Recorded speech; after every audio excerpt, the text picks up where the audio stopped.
Hi, let's have a little chat. So I see that it's a common practice for you guys, for my Indonesian viewers, to translate word by word when you're trying to speak English. Don't do that. The reason for that is that Indonesian and English are two completely different languages.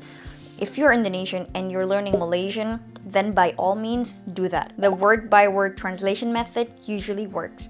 However, if you're learning English, the syntax, grammar structure, and even the words, the vocabulary, they're just completely different. The word by word translation method between English and Indonesian, it just doesn't work.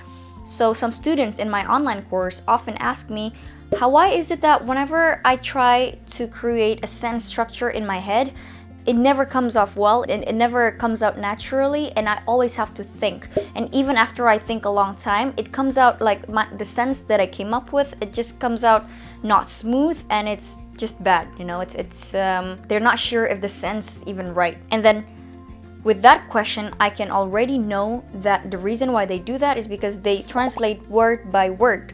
When you translate word by word, the process is a lot longer.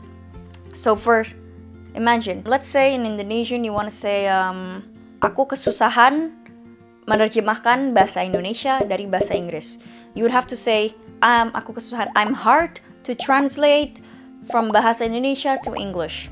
You see, the process of translating word by word to English is very long, and that is the reason why it takes you longer to create a sentence structure. So what needs to be done then? Well, if you ask me, I do have a solution. To me, from my experience learning multiple languages, my go-to method is to learn to think in sentences and ideas. Let me give you an example. In English, there's an expression that says, it has nothing to do with. In bahasa Indonesia, it means tidak ada hubungannya dengan. Both of them basically explains the same idea.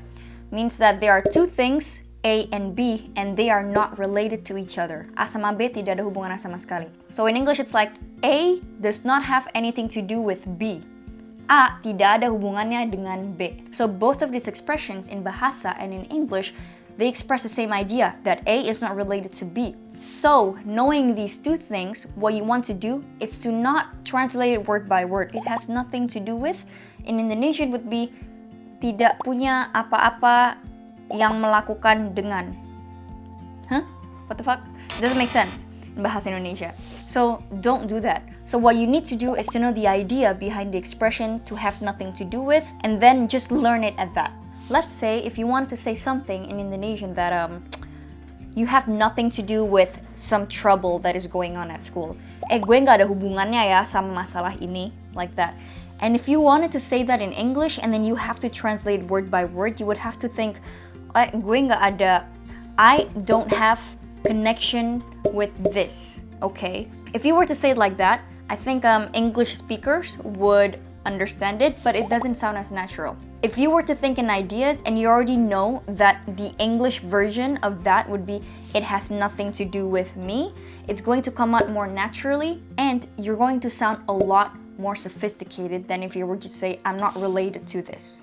So that is what I always tell my students in my course. The reason why you're always having trouble translating in your head and that sentences don't come out of you naturally, that's because you translate in your head word by word, and that is very time consuming, and try to let go of that habit. So in order for you to do that is to expose yourself to a lot of English content and then take a lot of input and a lot of phrases, and then you want to think in these phrases, in expressions, and what are the ideas behind these phrases, and then just say it in English. So try not to translate it to bahasa Indonesia as possible. So yeah, those are my 2 cents. Okay guys, I think the chat ended up being longer than I wanted, so I hope you guys enjoyed the chat, and I will see you in another video, and you have a good day. Bye bye.